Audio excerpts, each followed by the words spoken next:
hambriento, y muchos que lo ven pasan de largo. ¿Acaso por llegar temprano al templo? Su nombre es el Señor y se soporta, y está en quien justicia va sediento, y muchos que lo ven pasan de largo, a veces ocupados en sus rezos. Con vosotros está y no le conocéis, con vosotros está, su nombre es el Señor. Con vosotros está y no le conocéis, con vosotros está, su nombre es el Señor. Su nombre es el Señor y está desnudo. La ausencia del amor hiela sus huesos, y muchos que lo ven pasan de largo, seguros y el calor de su dinero. Su nombre es el Señor y enfermo vive, y su dolor es de la agonía, y muchos que lo ven no le hacen caso. Tal vez no frecuentaba mucho el templo. Con vosotros está y no le conocéis, con vosotros está, su nombre es el Señor. Con vosotros está y no le conocéis, con vosotros está, su nombre es el Señor. Su nombre es el Señor y está en la cárcel, está en la soledad de cada preso, y nadie lo visita, ya está, dicen. Tal vez ese no era de los nuestros. Su nombre es el Señor, el que se tiene. Él pide por la boca del hambriento. Está preso, está enfermo, está desnudo, pero Él nos va a juzgar por todo eso. Con vosotros está y no le conocéis, con vosotros está, su nombre es el Señor. Con vosotros está y no le conocéis, con vosotros está, su nombre es el Señor.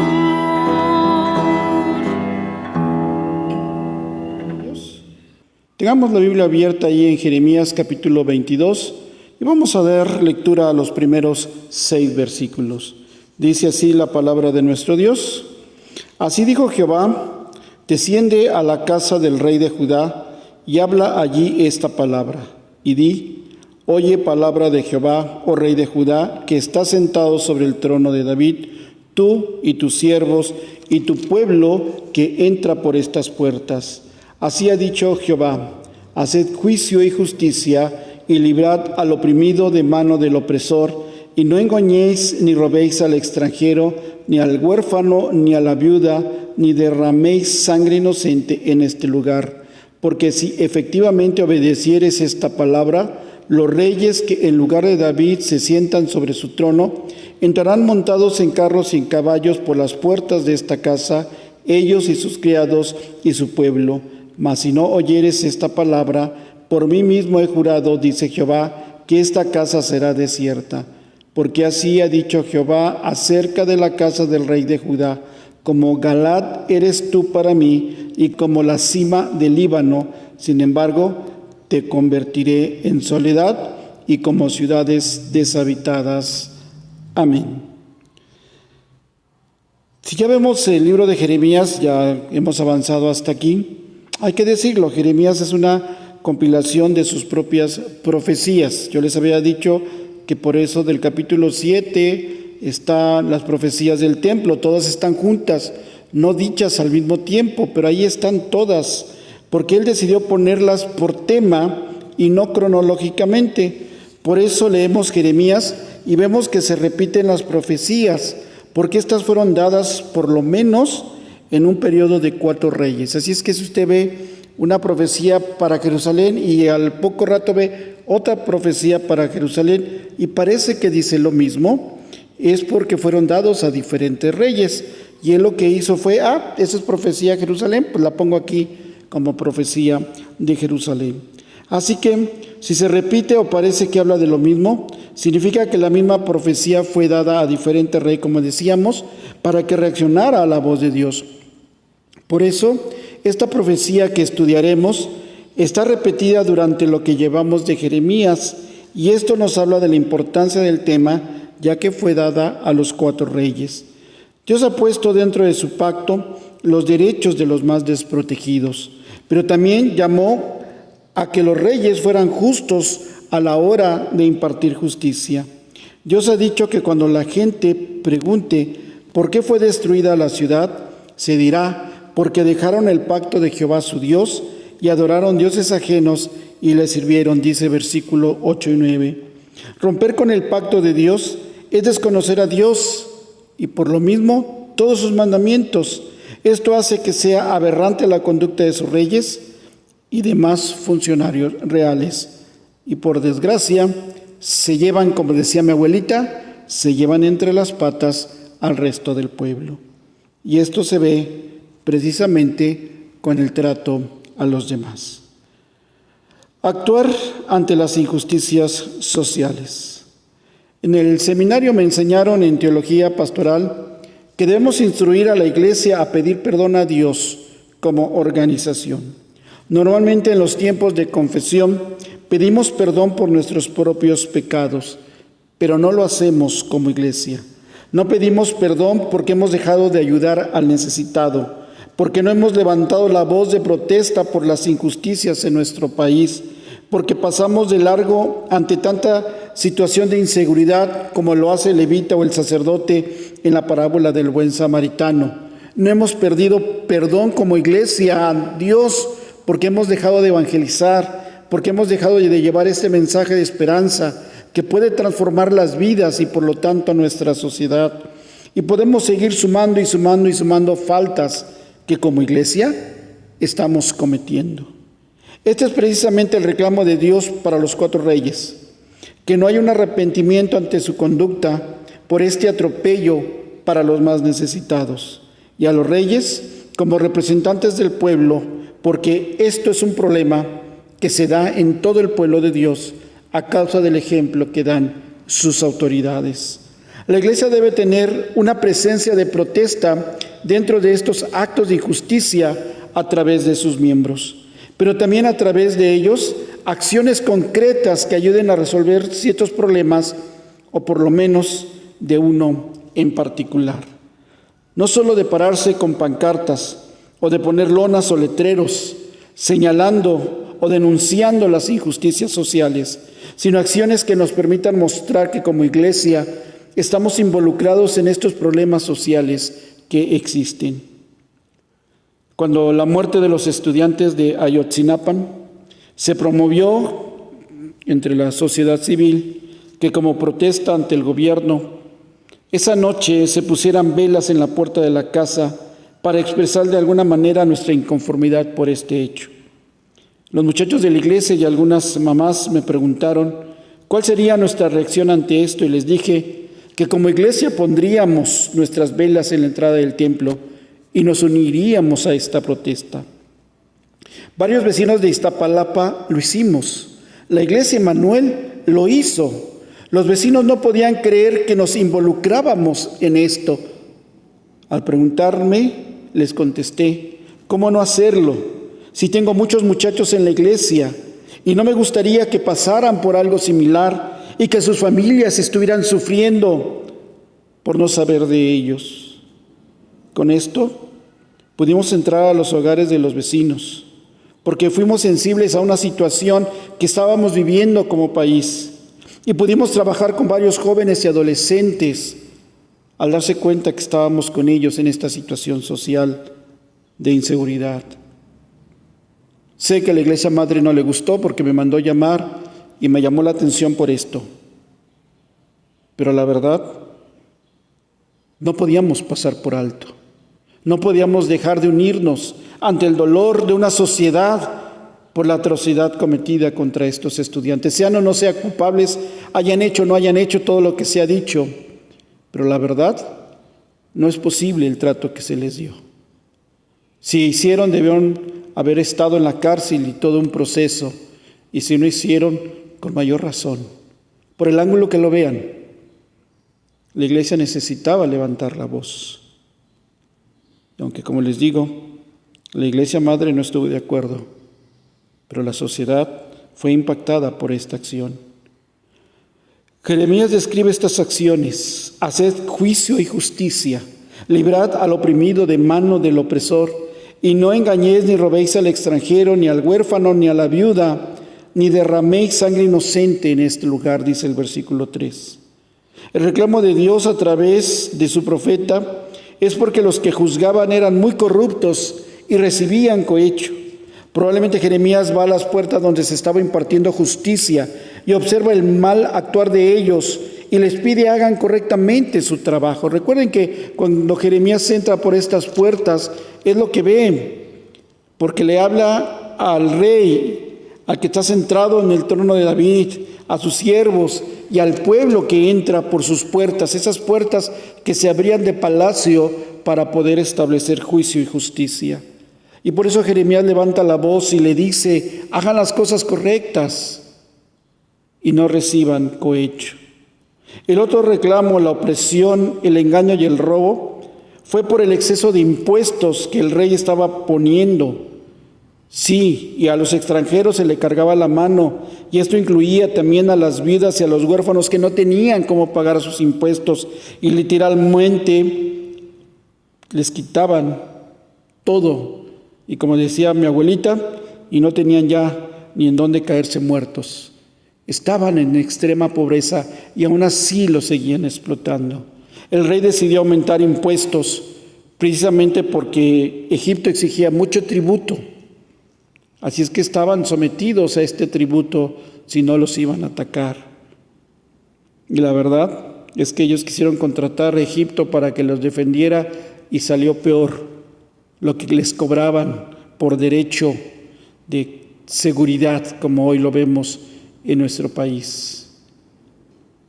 Dice Proverbios 29:4 en la versión internacional: con justicia el rey da estabilidad al país, cuando lo abruma con tributos lo destruye. Y es que esto es una realidad que se da mucho. Los países viven cierta estabilidad, están trabajando, hay más o menos un acomodo entre riquezas, impuestos y todo. Pero llega un gobernante y dice: no me alcanza, y ¡pum! Tiene dos maneras de que le alcance: o pide prestado o sube impuestos. Y la verdad, esto agobia. Ustedes lo vieron en tiempos pasados en nuestro país, como dice la historia. Hubo un gobernante que cobró impuestos por las ventanas y las puertas, por la cantidad de sol que entraba a tu casa, cobraba impuestos. Hay estados que actualmente cobran impuestos por cada perro que usted tenga como mascota. Ya no saben cómo sacar dinero, ya no saben cómo aumentar impuestos, cómo hacer que la carga tributaria permita cubrir todos sus proyectos que a veces están mal enfocados, por más que digan que hacen una labor social. El aumento de tributo destruye al pueblo. Dios quiere que levantemos la voz ante tanta injusticia social que prevalece, pero que también actuemos. Y el último reclamo sobre la sangre inocente fue por la muerte de Urías, este profeta que profetizaba lo mismo que Jeremías, y narra 26:20 a 24, que cuando se da cuenta que lo quieren matar, huye a Egipto. Y desde Egipto, como había buena relación, porque estaban pagando seguridad y todo lo demás, permiten que saquen a Urías de Egipto y lo lleven nuevamente a Jerusalén, y ahí en el palacio lo matan. Por eso Jeremías les advierte que eso debe parar. Jeremías está levantando la voz ante toda esta situación social que está viviendo la nación. Ya no solamente era los ídolos, ya no solamente era la liturgia, ya no solamente eran las faltas contra el sábado o el día del Señor. Ahora las faltas iban hacia las cuestiones de una sociedad cada vez con mayores problemas. Y Jeremías está ahí para levantar la voz. Dios lo dice y espera una respuesta. La forma en que Dios dice y Dios pide una respuesta está en la forma en que se redacta la profecía. Jeremías usa 2 veces la expresión sí, tanto por obedecer como por no obedecer. Dice el texto, porque si efectivamente, ahí está el primer sí, obedecieres esta palabra, los reyes que en lugar de David se sienten sobre su trono, entrarán montados en carros y en caballos por las puertas de esta ciudad, ellos y sus criados y su pueblo. La bendición llega por el rey y baja hasta el pueblo. La permanencia de la casa real es una promesa para David, siempre y cuando fueran obedientes a Dios. El Señor insiste que esta promesa está vigente bajo esta premisa. Mientras sean obedientes a la palabra de Dios, la bendición será para todos. Así como permanece la casa real, así permanecen todos. Es decir, hay una estabilidad, hay paz social, hay control de todo. Siempre y cuando, dice el Señor, obedezcan a la palabra de Dios, obedezcan los mandamientos, obedezcan esto que está señalando Jeremías como pecados sociales del pueblo, que empiezan con sus gobernantes y sigue en todos los niveles. Esto mismo pasa con la iglesia. Todos los líderes debemos ser el ejemplo de obediencia ante estas injusticias sociales. Debemos tener la iniciativa para protestar, pero también para actuar conforme a la palabra de Dios. Las promesas de Dios son para que respondamos en obediencia a sus mandamientos. Están allí para eso. Si ustedes leen las promesas de Dios en su palabra, encontrarán que todas tienen requisitos que cumplir para poder reclamarlas, porque son estas acciones que nos llevan a obedecerlo y Él cumple su palabra al bendecirnos. Por eso mismo, vuelve a usar este sí para señalar lo que sucedería por desobedecer. Y dice el versículo 5, mas si no oyeres, nuevamente este sí, mas si no oyeres estas palabras, a lo que se está refiriendo, estos mandamientos, esto que estoy ordenando, por mí mismo he jurado, dice Jehová, que esta casa será desierta. Su promesa de bendición está en permanecer y ahora todo lo contrario es quedar desierta. Para que no haya duda de que cumplirá, Dios mismo jura por su nombre que así será. Y esto la Biblia lo habla mucho, que Dios, no teniendo a alguien más grande por quien jurar, jura por sí mismo. Eso es algo muy repetitivo en la Biblia, porque no hay nadie más grande que Dios. Y por eso Dios no jura por nadie más grande y jura por sí mismo. Y esto es una manera de decir, se va a cumplir porque lo he dicho. Sé que desobedecer es una forma de responder, por lo que hay que señalar las consecuencias de hacer esto. Dios manda y usted tiene 2 opciones, obedece o desobedece. Pero hay una reacción, pero ahora hay que responder por nuestras acciones. He visto las protestas actuales, sea de hombres o de mujeres o de ambos, donde han llegado al extremo de romper monumentos y de justificarlo, que es preferible romper un monumento que haya vidas en juego, de destruir la ciudad y sus instalaciones con el mismo pretexto, de levantar la voz, e incluso he visto el uso de explosivos caseros, el uso de herramientas de trabajo para lastimar a la policía. Hoy se ha entendido mal la manera de protestar. Hoy se ha entendido que esto es lo que hace que el gobierno oiga, pero nosotros nos hemos dado cuenta que por más violentas que sean las protestas en nuestros días, el gobierno parece que menos oye, que menos actúa, que menos responde.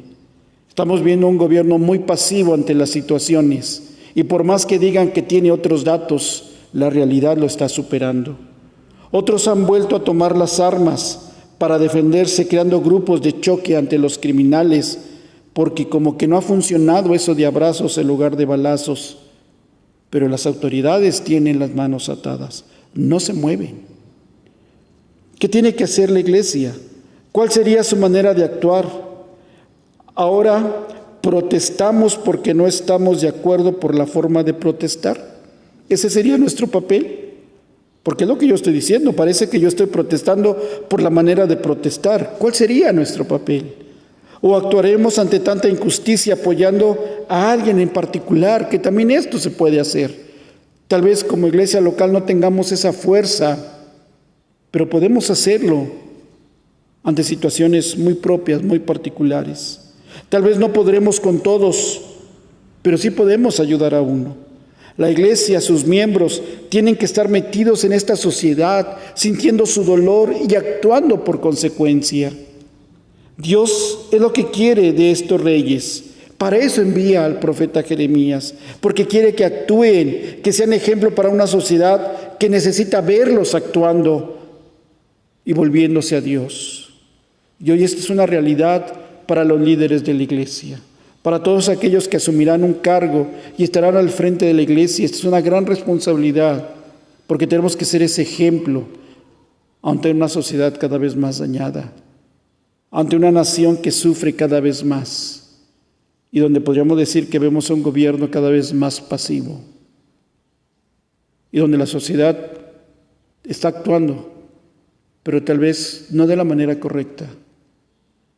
Pero ¿y la iglesia? ¿Dónde está la presencia de la iglesia?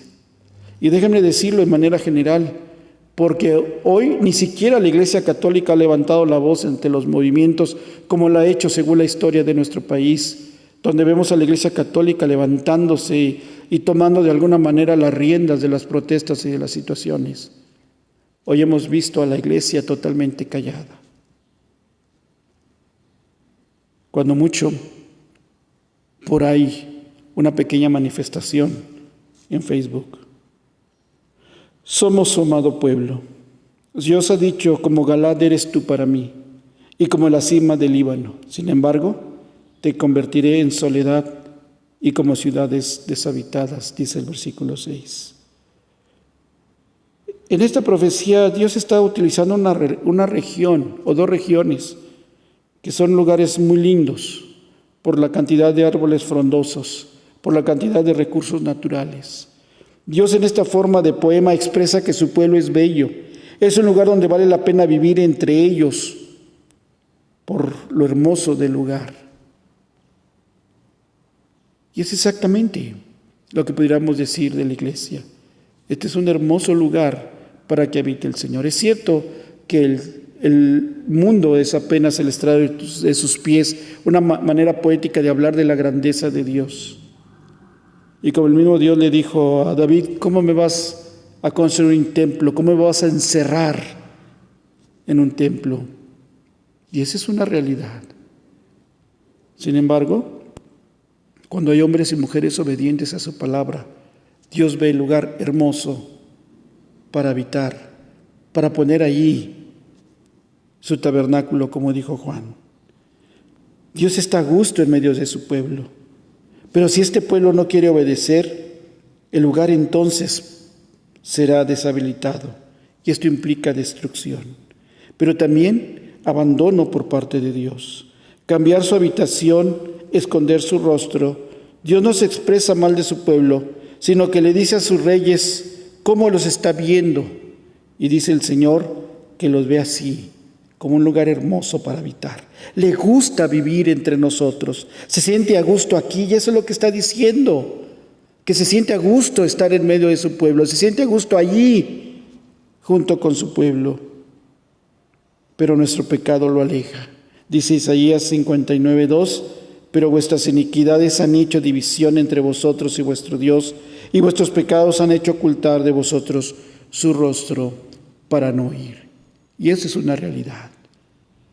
Este lugar hermoso que Dios ha comprado con la sangre de su Hijo, este hermoso lugar que Él ha escogido para habitar entre nosotros, ahora no es este templo, ahora es nuestro corazón, nuestra vida. ¿Qué estamos haciendo? ¿Cómo estamos siendo responsables ante estos pecados sociales? Por eso en la profecía siempre se presenta a su pueblo como esa novia ataviada, lista. pero muchas veces esa misma novia está sucia, corrompida por su pecado. Dios ha señalado que estos pecados sociales son el resultado de haberlo dejado. Y esta lejanía ha hecho que el pueblo adore a otros dioses, en lugar de venir y ponerse a cuentas con Él. Y se ve y se nota, dice Dios, por esa falta de sensibilidad ante las necesidades de los demás. Entre más cerca estemos de Dios, lo que Dios está diciendo es que más podemos responder a estas necesidades sociales. Entre más alejados estemos de Dios, se nota porque no tenemos un sentido social.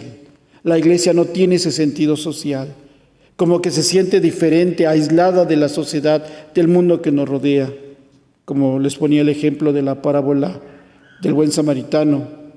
Hasta parece que somos el sacerdote y el levita, que viendo al pobre hombre caído, nos pasamos de largo, lo rodeamos. Sí, hay que decirlo. La iglesia comete pecados como organización. Le fallamos constantemente a Dios en esta área. Debemos aprender a pedir perdón, pero también a corregir y actuar. Cantamos antes del sermón para preparar nuestros corazones y dijimos: su nombre es el Señor y pasa hambre, y clama por la boca del hambriento, y muchos que lo ven pasan de largo, acaso por llegar temprano al templo. Estos himnos están allí para recordarle a la iglesia que muchas veces cometemos estos pecados sociales, que como iglesia le fallamos al Señor. Recuerdo que cuando llegué les enseñé un canto, no sé si usted recuerda la letra, vivamos el mensaje del amor. A lo mejor recuerda su coro. ¿Por qué hay tanta miseria a nuestro lado? ¿Por qué hay tanto dolor y soledad? ¿Por qué no hemos amado de verdad? ¿Por qué no hemos vivido apasionados el mensaje divino del amor? ¿Por qué lo predicamos nada más? Cuando hemos entendido que va Dios mismo en nuestro mismo caminar, podemos entender que aún en nuestra pobreza podemos compartir nuestro pan, que aún en medio de nuestra debilidad podemos dar agua al sediento, podemos también consolar al hombre que necesita de consuelo, que podemos amar en medio de la situación en la que vivimos. Dios va a nuestro lado y tenemos que aprender a caminar a su lado como iglesia, como individuos. Como vivimos, Dios tiene promesas de bendición para el pueblo que actúa ante tanta injusticia. Esto es una realidad. ¿Cómo vivimos? Ahora déjeme hacerlo como pregunta. Porque cuando vivimos así, tomándonos de las promesas de Dios, hay bendición para su pueblo. Porque éste actúa también ante las injusticias sociales. Pero ahora como pregunta, ¿cómo vivimos?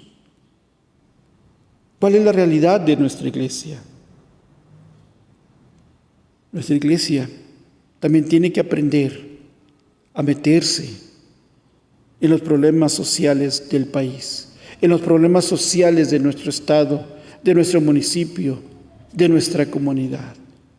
Que levantemos la voz y seamos sensibles, o por lo menos que oremos por estos problemas sociales, que estemos clamando a Dios todos los días por estos problemas de inseguridad, por estos problemas de falta de trabajo, por estos problemas que están viviendo muchos hermanos y mucha gente con sus negocios, por estos problemas que ha traído esta pandemia, pero problemas que de por sí teníamos como país, porque la falta de crecimiento económico no es el resultado de la pandemia. Ya habíamos caído estrepitosamente en los porcentajes de crecimiento como país. Ya habíamos perdido muchas cosas por el mal manejo de la economía de este país. Y eso hay que decirlo. ¿Pero qué estamos haciendo? Oremos. Pongamos en las manos de Dios a nuestro país. Por lo menos, preocupémonos en oración por nuestro país. Y recordemos que va Dios mismo en nuestro mismo caminar. Aprendamos a caminar al lado de Dios y aprendamos a servirlo como Él merece. Hermanos, que el Señor les bendiga.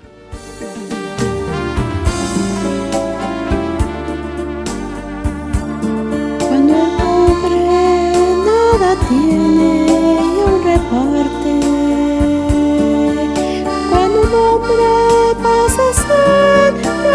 nos da cuando el débil a su hermano fortalece. Va Dios mismo en nuestro mismo caminar, va Dios mismo en nuestro mismo caminar. Cuando sufre un hombre y logra su consuelo, cuando espera y no se cansa de esperar,